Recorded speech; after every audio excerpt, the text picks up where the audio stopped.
here from Rick T Outdoors Adventure and Billy.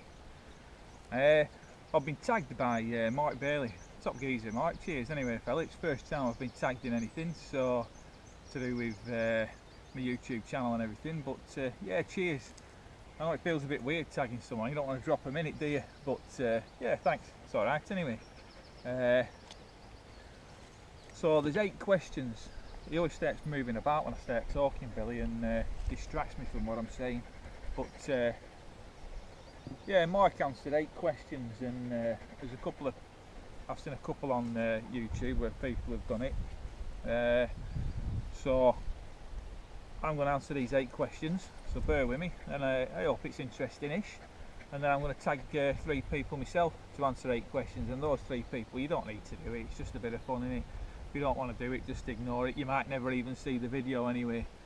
So, first question from Mike and everyone else is most memorable camp. So, that's an hard one, because there's been that many.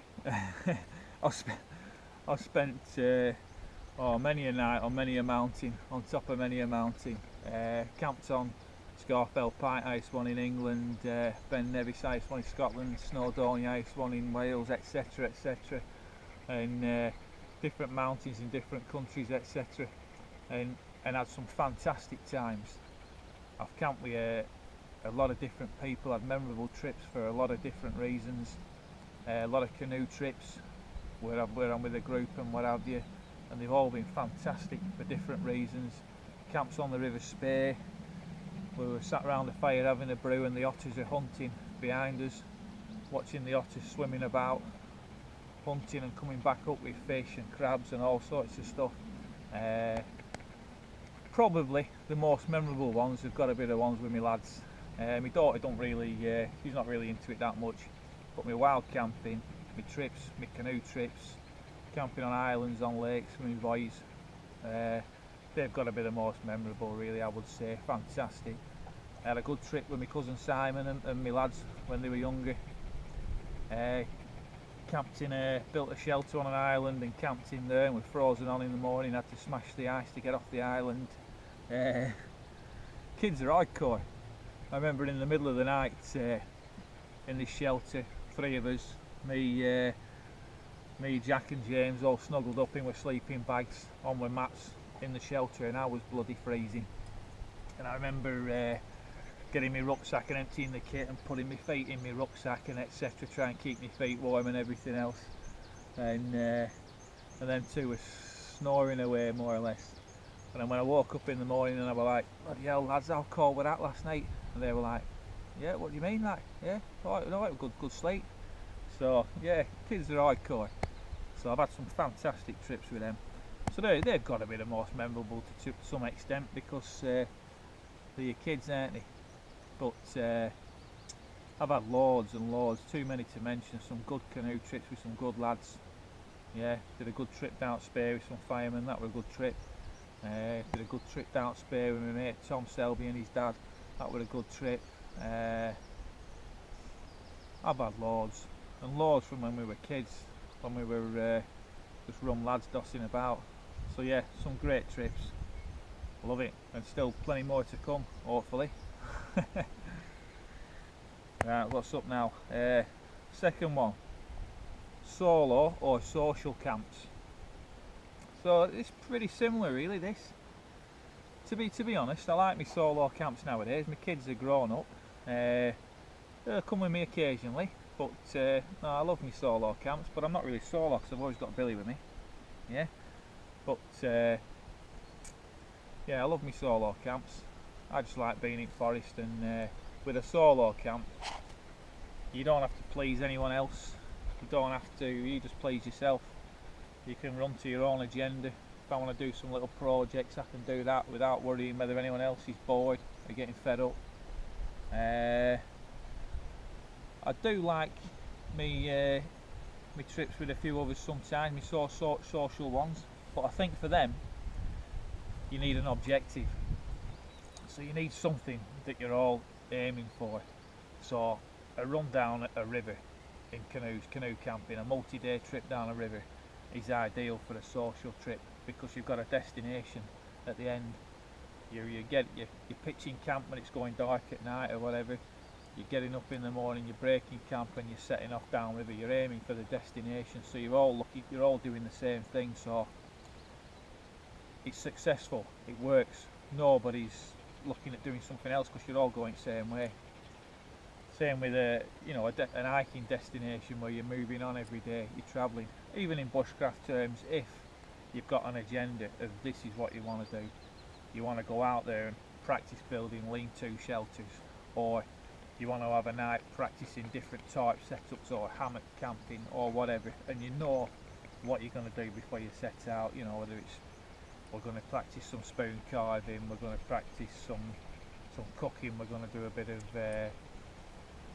meat prep and everything else, bit of trapping, whatever you're going to do. But as long as there is an objective, I think it works with a group.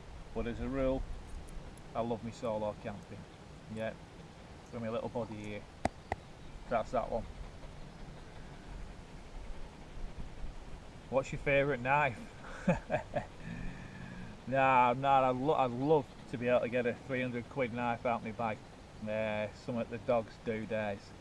But for me, I've only got a few knives. These are my knives. So you're looking at got my Victorinox, yeah, which I use as more of a multi-tool type thing. I've got my Opinel, which I absolutely love. Brilliant little knife for carving, food prep, skinning, what have you. Beautiful little knife. Then I've got my basic Morra, which I absolutely hammer, and this knife has been absolutely hammered for years. 2011 I got it. I carved it in the back there. So 7 years I've been hammering that knife on a daily basis, and I've put it through some stuff. So I love that knife. That's my go-to knife as a rule. So I've got my Victorinox, my Swiss Army knife, yeah, my Morra, my Opinel, and then I'm down to, I've had this knife since I was, what, 13 years old maybe, so that's a long time, you know, a long time. Traditional Bowie, old school Bowie, but I still love it. I still love it. This has got to be my favourite. Not that I use it the most, it's not my favourite one to use. My favourite one to use is my Morra, but just because I've had it that long, if I was to buy a 200 quid knife, I'd feel absolutely guilty about using it over this one. I'd feel guilty about leaving this one at home and not using it. I lost my sheath years ago, so I made this. I made that other one. But that's got to be my favourite, just because I've had it so long, and there's so many memories of using that from going out metal detecting as a young lad. My cousin got one at the same time, but used this to dig everything up when we were metal detecting and snapped it. But I've looked after this one. It's been on some trips with me. So that's my favourite one for that reason. But my favourite one to use is my bog standard Morra, hands down, in conjunction with an axe. But don't get me wrong, if I had the money, I'd love to buy a nice knife. I mean, Mark's got one, Mark Bailey, it's beautiful. I'd love to have a knife like that, and one day, but I can't, when I've got these that do the job, and they do the job fine. I use these nearly every day.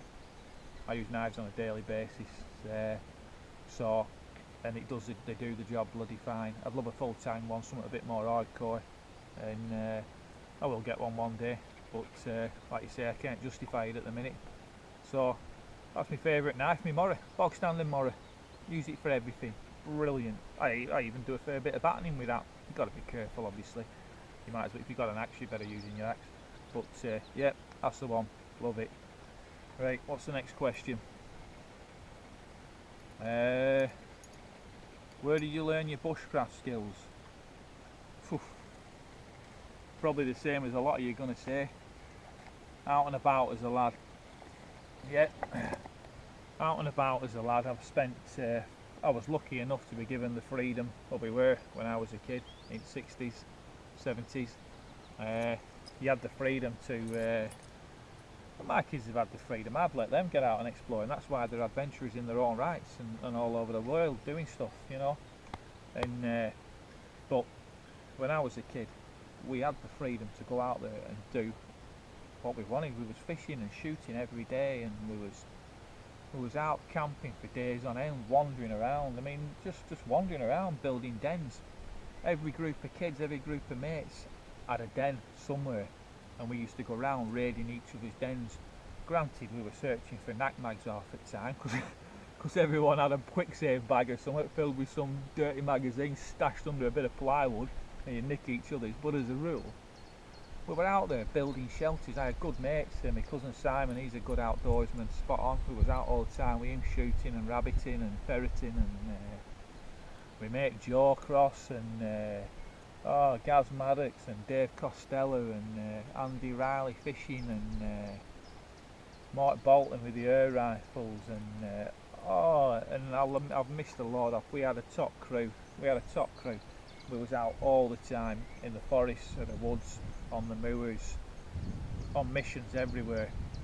We used to wander for hours. We'd sleep in bin bags, black bin bags in the forest, you know. We'd just be a bag. I used to borrow my dad's donkey jacket, and I'd have an axe inside my donkey jacket, and we'd be away, and we'd be building dens and everything, and living and kipping in them, and like I say, black bin bags, fishing on the coast and eating the fish and piking and you name it. So then I've obviously got to the modern sort of era, and I got me you know, your little survival books and all the rest of it, Lofty Wiseman, and read them, and Ray Mears is an inspiration to everybody from my sort of era. So he started the ball rolling with the term bushcraft for us. For me, that's probably the first times I heard it, was sort of Ray Mears. It wasn't bushcraft to us, it was just dossing in forest. We were dossing. Used to ring each other out, run downstairs and answer the phone at the bottom of the stairs. Or my mate used to ring phone box at end of road, and he'd run out to the phone box and answer that. He'd coming out dossing, lad, and we were out dossing. Yeah, we were out doing our thing. So we learnt to make fires. You know, it was either cold tin of beans or you made a fire and warmed them up. And that's what we did. We loved it. So obviously, as time's gone on, and now it's more like projects for me. So you get more into the bushcraft, more into practicing your skills, more into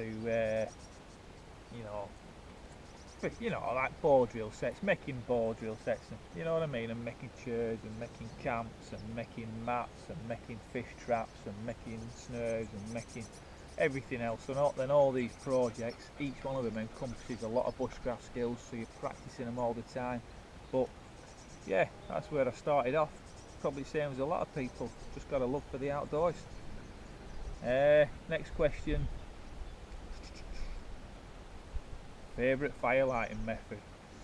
Yeah, well, as the question says, my favourite one. Not the best one. If I'm going to talk about the best one, it's going to be a naked flame. It's going to be a lighter for me, unless it's windy. Then a naked flame's no good. You better with a spark. Yep. So as long as I've got a ferrocerium rod with me.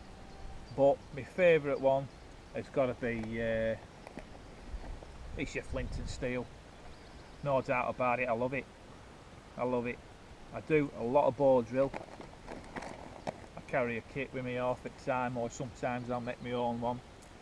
I mean, not making your own one's the best way every time if you want to get your skills up. But I'm damn sure our ancestors didn't make their own one every time.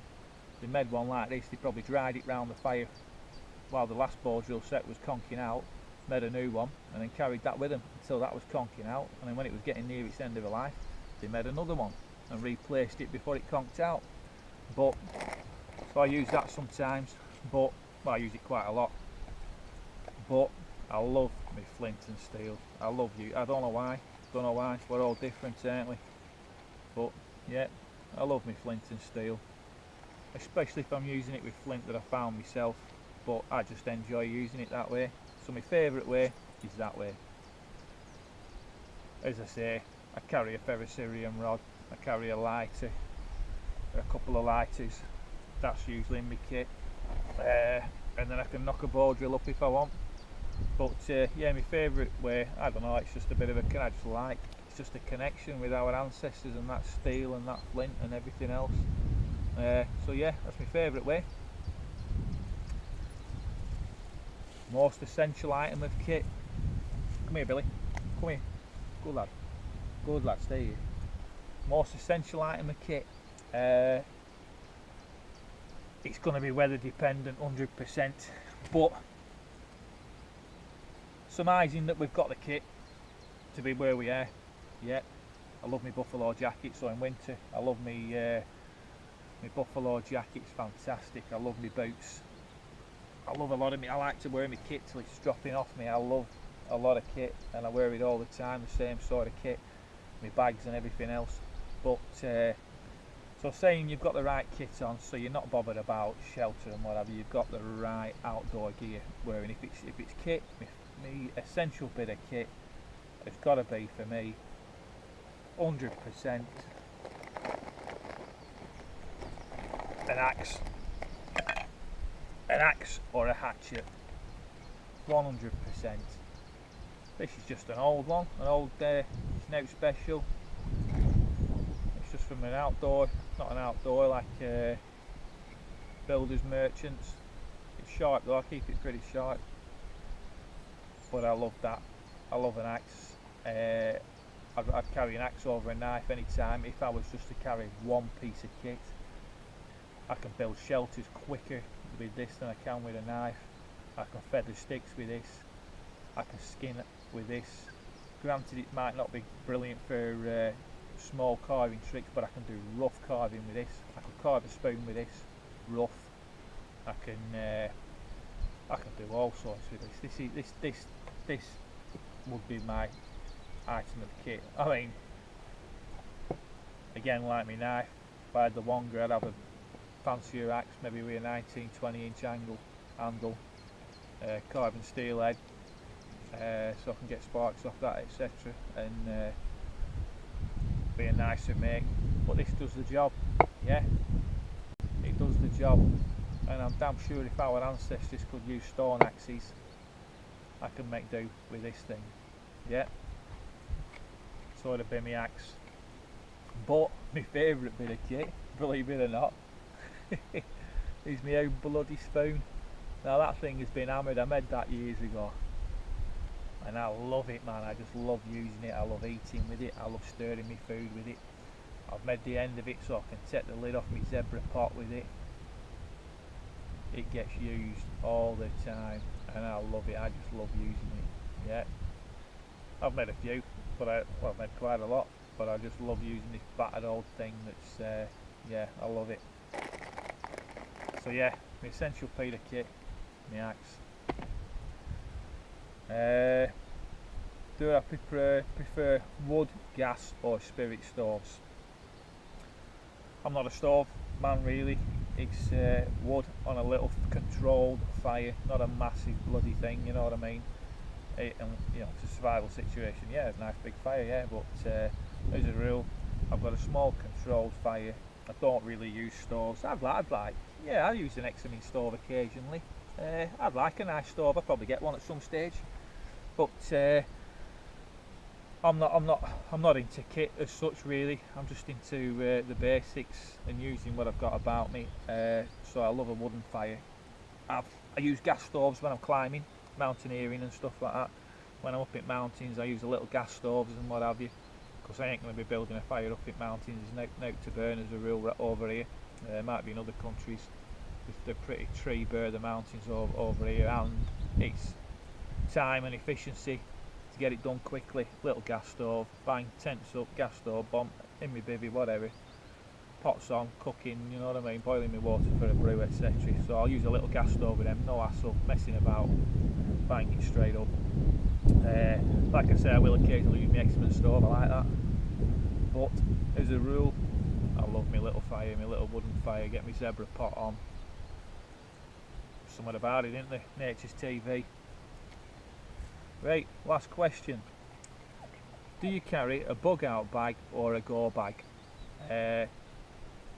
No. My bushcraft bag's always got my kit in. So I use it at work a lot. I use it most days, either working or myself. So that's got all my kit in, all this sort of stuff. So I just grab that and go when I'm bushcrafting.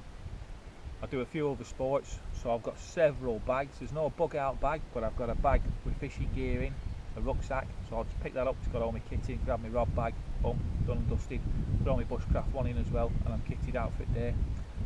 I've got a couple of dry bags, do a lot of whitewater kayaking. One's got all my whitewater kayaking kit in, pick my paddle up, pick my kit, get my boat, and I'm off. I've got one for mountain biking with all my mountain bike kit in, my elbow pads, my helmet, my camelback, puncture repair kit, my inner tubes, my bloody shoes, everything else, my waterproofs, bang, get that up and go. I've got a bag for climbing with all my racking and everything else, pick that up and go. Same with mountaineering and walking, got my rucksack and my kit for that, which the kit always stays together, so I know which bag I need when. So if it's a multi-trip thing, I just chuck the bloody lot in and I'm away, and I'm kitted out then, you know.